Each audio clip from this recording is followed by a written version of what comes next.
원래 같으면 친구였겠죠. 이제 친구로 만났어야 됐겠지. 근데. 응. 근데 이제 지금은 엄마 딸이 돼버렸죠 뭐. 엄마 딸처럼 지내요. 너 평생 그래 살아야 되고. 신내림을 피하기 위해 찾아간 곳에서 신엄마 미경 씨를 만났지만 어쩔 수 없이 운명을 받아들이게 됐다. 12산만 하회를 받고 살리순전시 하나 포기해줬구만. 할 수 없다 따라가자. 대구에서도 용하다고 소문난 점집. 엄마 무당의 신당이 있는 곳이다. 저기 가면은 그거 쳐 있다 쳐 가져. 네. 언제나 하루의 시작은 24시간 촛불을 밝혀두는 마당의 신단에 해초를 밝히는 것으로 시작하는 두 여자. 오늘 하루도 무탈하길 정성껏 기도하고.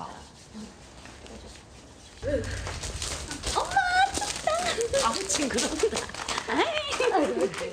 궁합 좋은 바늘과 실처럼 동갑내기 모녀는 항상 이렇게 붙어 다닌다.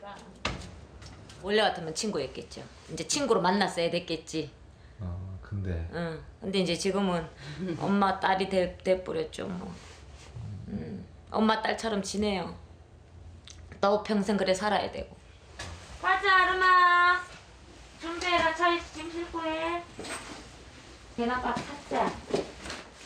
두꺼운 옷으로 단단히 무장을 한 신엄마 미경 씨와 신딸 경희 씨가 집을 나선다. 큰일을 앞두고 산기도를 하러 가는 것이다. 없지? 그래? 몸 달걀이 같은 건 안 하지? 왜 그건 하면 안 돼요? 그래 그런 거는 기도 가고 오늘 같은 날은 하면 안 돼. 의상 가거나 안 해? 네. 그래. 영험한 산신 앞에 기도하러 갈 때는 피해야 하는 금기도 많다. 그런 것 하나하나를 일러주고 가르쳐주는 것이 신엄마인 미경 씨의 역할이기도 하다. 신령님께 바칠 제상을 준비하는 신엄마 미경 씨. 신애기 경희 씨는 엄마의 일을 거들며 배운다. 무속인들은 전국에서도 여기 많이 찾아오죠. 팔공산 주령 잡아서 이 고을에. 이 고을이 그만큼 영험하다고 소문났는 곳이에요. 소원을 들어준다는 곳이에요. 돌 조심해서 밟아야 돼. 네. 기도를 드리기 전에 맑고 깨끗한 계곡물로 몸을 정갈하게 하는 미경 씨. 그래, 그 살살 조심히 가가지고. 저 쉬하고 싶은데 갔다 와서. 안 돼, 빨리 해. 뭐 갑자기 산에 와가지고 쉬는 무슨 쉬야.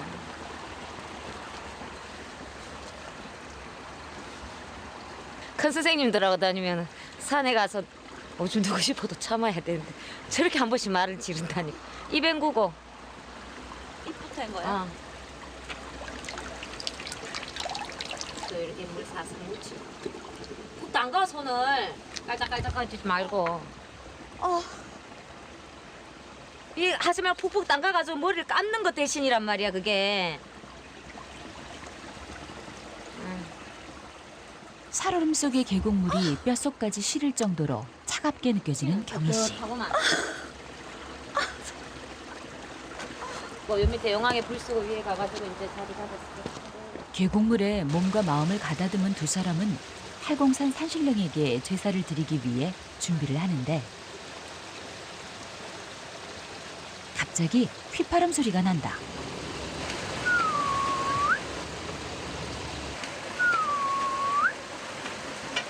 할머니 오실 때는 항상 이렇게 휘파람을 불면은 대신 할머니, 이제 전 보는 할머니, 신 불리는 할머니가 오실 때는 항상 휘파람 불고 들어오세요.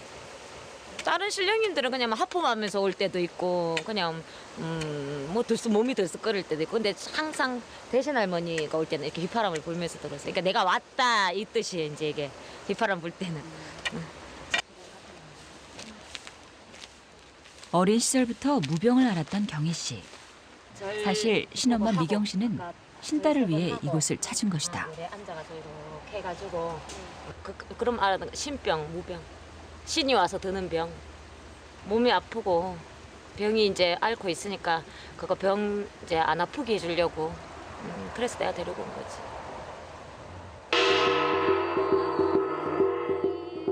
무병이 들면 무당이 되어야만 한다는 소리를 듣고 그 길만은 가지 않기 위해 발버둥을 쳤었던 경희 씨.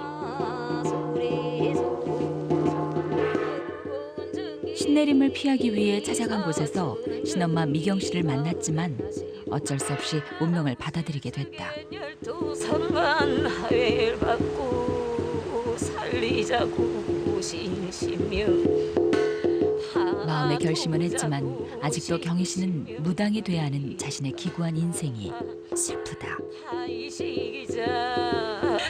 네 손전시 안 아프게 해줬구만. 할 수 없다 따라가자. 갔다. 하고 싶다.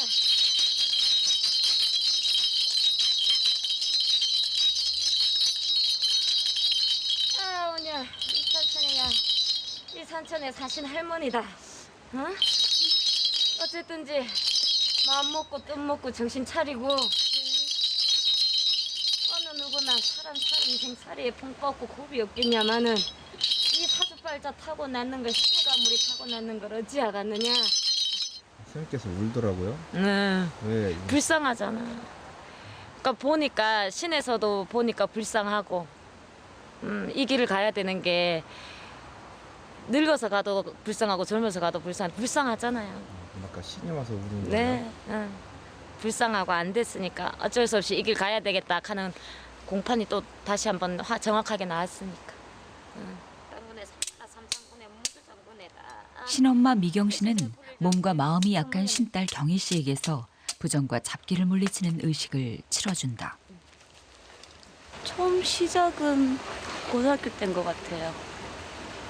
어느 날 갑자기 잠이 안 오고 1시간 자고 학교 가고 그랬으니까. 그리고 또 많이 심해진 거는 20대 초반에 뭐 매일 링겔을 맞았어야 되니까 이유도 없이 뭐 피가 안 만들어진다고 그러고 어지럽고 아 죽고 싶다. 너무 아프니까. 무당이 되지 않기 위해 자살 시도도 여러 번 했던 경희 씨. 2년을 시간을 있었죠. 근데도 안 돼요. 안 받게 해보려고. 무당 누구나 다 무당 시키려고 안 하지. 가능하면은 이 힘든 길 안 가고 그냥 남들처럼 평범하게 살아라고 이제 처음에는 그렇게 애쓰죠. 근데 하다 안 되니까 내림을 해주는 거지. 네 팔자나 내 팔자나 참. 또 불쌍하다니다. 아유. 팔자는 결국은 안 바뀌는 것 같다. 아이고. 기구한 운명의 두 여자. 사실 신엄마 미경 씨도 삶의 끈을 놓으려 한 적이 수십 번. 그렇기에 경희 씨 마음을 누구보다 잘 안다. 너무 싫었어요. 옛날 무서웠으니까 어렸을 때니까 너무 싫었어요. 그때 길거리도 잘 못 다녔어요. 나가면 이제 처녀보살이라고 저 발에 저 처녀보살 간대 저 신 받았다 가더라. 그때 너무 고통. 15살 때인가 중학교 2학년 때였는가 보다. 엄마하고 아버지가 한날 1시에 돌아가셨거든요. 그때부터 이제 고아로 살고 신 받을 때까지 진짜 힘들게 살았죠.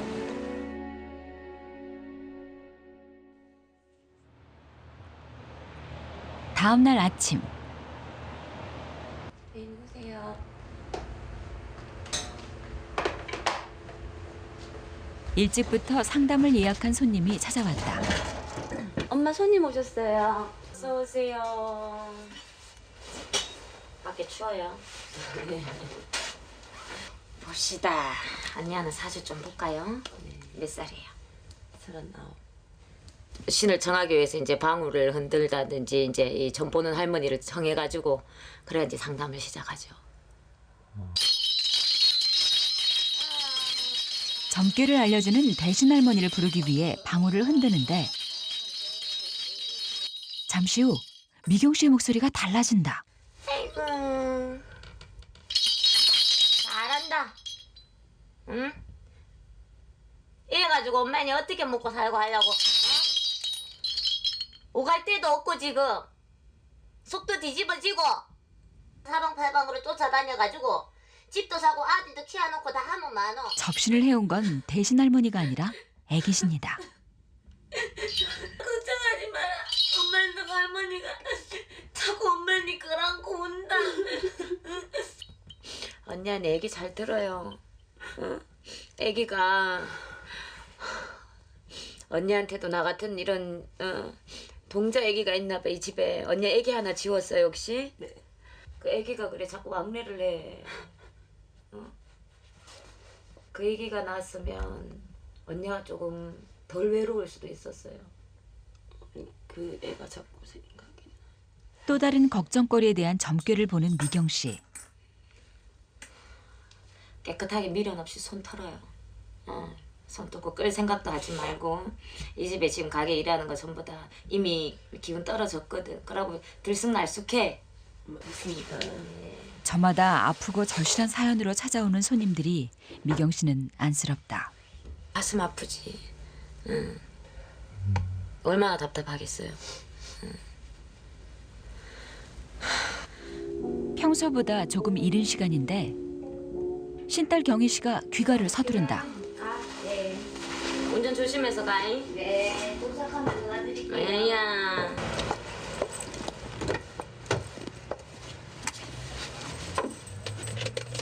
오늘은 우리 애가 생일이라 가지고 내가 좀 엄마한테 양해 구하고 좀 일찍 가는 거예요.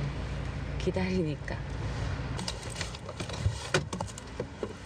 집에 가는 길을 서두르던 경희 씨가 어딘가로 향하는데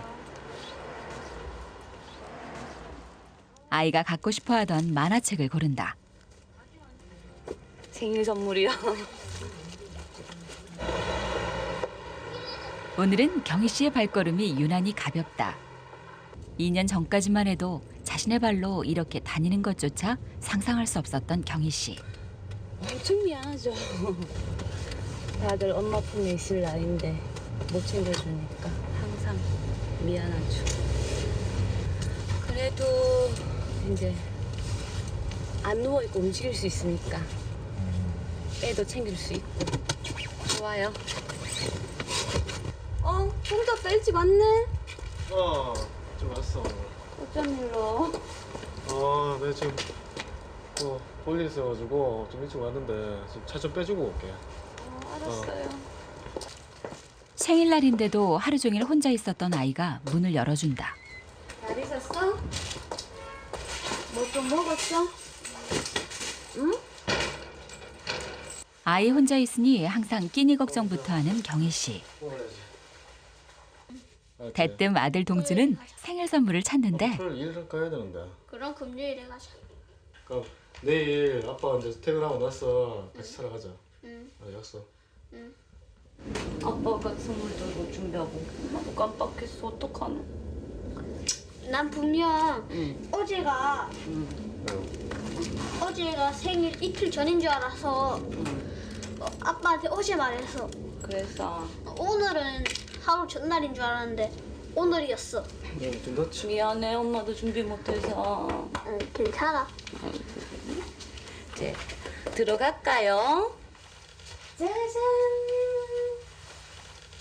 우리 아들 생신. 내가 왜 생신이야? 빵한 대. 그 흔한 생일 케이크 한 번 제대로 챙겨주지 못했던 엄마. 자, 기도하고 소원 빌고. 아들의 소원은 뭘까? 빌었어. 빌었어? 엄마도 궁금한데. 어떤 소원 빌었어? 응, 엄마 빨리 나와라. 고마워. 아빠는? 아빠는 코 좀 그만 골았어. 자. 생일 축하합니다. 생일 축하합니다. 사랑하는 우리 동주 생일 축하합니다.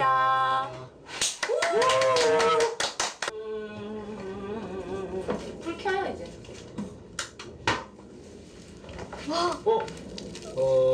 샀네. 생각도 못했던 만화책을 깜짝 선물로 받은 아들의 얼굴이 환해진다. 엄마가 동조 때문에.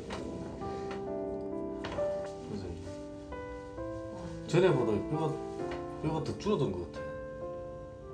팔에 뼈가 부서지고 얼굴까지 함몰됐던 4년 전 사고. 아파트 4층에서요. 그냥 죽어야겠다 싶어서 뛰어내렸어요. 병원에선 가망 없다 그랬었는데 이렇게 산 게 기적이죠. 어떻게 보면. 동주가 자다가 일어나서 눈 감고 온 방을 뛰어다니면서 소리를 지르는 거예요. 잡힐 만큼 애가 미친 듯이 소리 지르고 뛰어다니니까 부모로서는 내가 피하니까 우리 애한테 가나 싶어서 마음 다시 잡았죠. 저는 뭐 동주보다는 안 받게 되면 이 사람이 또 죽을 수도 있겠다라는 걸 많이 느꼈어요. 동주는 이제 둘째치고 집사람은 이제 동주가 즉각하고 있으니까 그게 마음이 더 걸렸을지 몰라도 제 입장에서는 뭐 그걸 안 하면은 집사람이 당장 뭐 어떻게 될 수도 있다는 생각이 많이 들었으니까 우리 동주도 위하고 집사람도 살리고 하는 길이 이 길밖에 없다면은 뭐 그렇게 가자라고 했어요. 아들의 잠자리를 봐주러 온 경희 씨. 늘 엄마 걱정부터 해주는 속 깊은 아들이 고맙다. 사랑해 예쁘나. 나도 사랑해. 아들만은 무병에서 지키기 위해 경희 씨는 이제 무당의 길을 피하지 않으려 한다.